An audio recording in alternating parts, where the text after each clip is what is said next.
Three Demons, Book 1, Chapter 3, The Troubled Nun. Jake explained what happened earlier to Rhea and the rest of the company, explaining Asuka's healing power, the boy being attacked by something, as well as the church making him feel a lot weaker. Rhea bit her thumb. "Randy, I want you to promise me you will never meet with that woman again." Jake was shocked to hear this. "What do you mean?" Rhea looked at us with a serious expression. "Look, Randy. As demons, the church and anyone associated with them are dangerous to us, and could kill us if we were to get too close. There is a natural process in this world. If demons are to get near holy places or were to touch holy objects, it could eat us alive from the inside out." This shocked Jake, clearly not expecting that answer. He gritted his teeth and balled his fists. Rhea had a sad look on her face. "Look, Randy, I'm sorry, but this is for your survival's sake." Jake nodded, beginning to head out. Before he could leave, however, Rhea stopped him. "Randy, wait. I want you to do some investigating for me." This piqued Jake's interest. He turned back at Rhea. "Apparently there have been sightings of an occult near a trailer park downtown. I want you to go down there and investigate it. But if things get out of hand, use this to contact us." Rhea handed Jake a piece of paper with a pentagram with a raven skull in the center of it, encrypted into it. Jake nodded and headed off to downtown. As we get into downtown, the area was barren, as if it was a ghost town for years. But not that long ago, downtown was a prosperous area, seen as a second chance at life. Jake looked around for evidence that an occult had been around. There was broken windows in multiple houses. Something bad had happened here. We just have to figure out what. Jake got a cold chill as he walked past a home with the door open. There was something there, but what? Jake walked into the home, despite our bodies screaming at us not to. Jake walked into the living room area of the home, seeing blood splattered across the room. A thick layer of blood flooding the living room floor. The body of a potential homeowner scattered across the room in little bits. What the hell happened here? Jake asks himself. A figure comes out of the darkened area of the room, a young man with short blonde hair and crimson eyes, dressed in what seemed like a clergyman's clothing covered in blood. The man had blood near his mouth where he licks it off and consumes it. Jake steps back a bit. "What the hell is going on?" he yells at the man. The man begins to chuckle like a madman. "I may be a clergyman, but I can't help but bathe in blood every once in a while. The Lord demands sacrifices, and I'm the only one who can do it," the crazed clergyman says. Jake steps forward and is immediately shot by the clergyman. Jake falls to the ground, anguish and in pain. "Damn it, what did he shoot me with?" The man laughs hysterically. "These bullets were baptized in holy water and plushed by me, just in case I were to run into a demon. It seems today is my lucky day." A woman comes in and screams in shock. Jake turns and realizes it's Asuka. Asuka is trembling in fear. "Creed, what are you doing? Why is there so much blood?" Creed smiles. "Oh dear, Asuka, this is just standard practice of exorcism. The people here were working for the devil, and it's only natural for priests and priestesses to eliminate them, no matter the methods used." Asuka is shaking, looking at Jake. She tries to walk towards us, but Creed grabs her by her hair. "What do you think you're trying to do?" Creed asks with a wicked look as Asuka is screaming in pain. "Let go of her, you bastard!" Jake screams. Creed laughs and slams Asuka against the wall, holding her by her throat, silencing her screams. "What? Why is some scum demon trying to protect this bitch priestess?" Creed says, slamming Asuka against the wall by her throat multiple times, calling her to drool and choke. Jake gets up, blood spilling out of his knee that got shot. He stares down Creed with a look that could kill. Jake runs after Creed, but Creed throws Asuka at Jake whilst aims his gun. Jake grabs her and turns his back as fast as he can, back to Creed, getting shot in the back. Jake falls to the ground, coughing up blood and being unable to breathe. "Damn it, he shot straight through my lung," Jake thought to himself. "Damn it, Jake, switch out," Joseph tells Jake in the subconscious. But Jake refuses. He is willing to do anything to protect Asuka. Creed smiles. "I love seeing someone die in front of someone they care about. It's always a fun time," Creed says, pointing his gun at Jake's head. Suddenly, a demonic portal appears from the ground, with Rhea and the others coming out of it. "More of your filthy demon friends. Oh, this is going to be so damn fun," Creed says, licking his lips in excitement. Ava runs towards Jake and hugs him. "Are you okay, Randy?" she asks us as Jake is gushing over her breasts, being pressed against him. Rhea stares a hole through Creed. I won't have some psycho kill my servant. I refuse to let something like that happen, she states as a reddish-black aura surrounds her body. Creed laughs at the scene, clearly enjoying what's going on. His laugh goes on for a while. Oh, so is big brunette over here gonna get mad now that I cause hurt to her precious servant? You demons make me sick, preying on defenseless humans, making them your slaves. It's so fucking sick.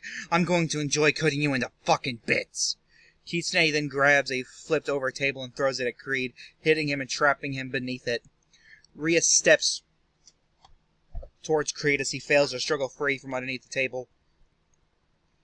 Priest, it is now time to pay for all your sit. Rhea begins a recital of some sort before a presence of fallen angels begins to fill the room.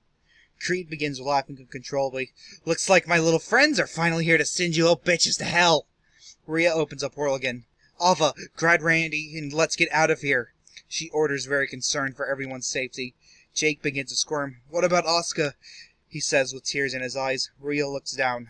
I'm sorry, Randy, but I can't transport anyone outside of the company with us. She'll just have to stay here. Jake tries to reach out for Asuka, but he disappears with the portal before he could reach her. Back at the clubhouse, Jake is trembling in despair, pissed off he couldn't save Asuka. Rhea tries to comfort him, but he pushes her away. Damn it, I'm too weak, Jake screams. Randy, I'm sorry, but you need to stay away from her. If she's in cahoots with fallen angels, it will be a problem for us and could lead to bloodshed, which is something we want to avoid, Rhea tells Jake as softly as she can. Jake stands up, not responding to Rhea. I'm going home. I'll see y'all tomorrow, Jake says, leaving the clubroom. Alter switch to Randy. I wake up the next morning in pain from the bullet wound in my leg, from Jake getting shot by Creed. I get up and head out to go for a walk, trying to wrap my head around everything that has been happening recently. I head into town, just wandering around as I typically do from time to time. Randy? I hear a familiar voice come from behind me. I turn around and see Asuka standing behind me. Alter switch to Jake. Jake blushes from seeing Asuka. Hey, Asuka. Long time no see. Are you okay from what happened last night? Asuka smiles. Yeah, I'm fine. I'm a lot tougher than I look, she says with a giggle. Jake smiles from relief. So, what are you doing here in town? Do the fallen angels have you doing something important? Asuka's smile disappears from that question as if she doesn't know how to answer. Jake sighs and grabs Asuka by the arm. Well, if you don't have anything important to do, then let's go hang out. Jake pulls Asuka by her arm and gleefully guides her into town. Jake and Asuka go out to a gamer bar, get some food, play classic arcade games, and have a blast of a time. Asuka sees a stuffed animal she would like to have, and Jake plays until he gets a high enough score and wins the stuffed animal for her.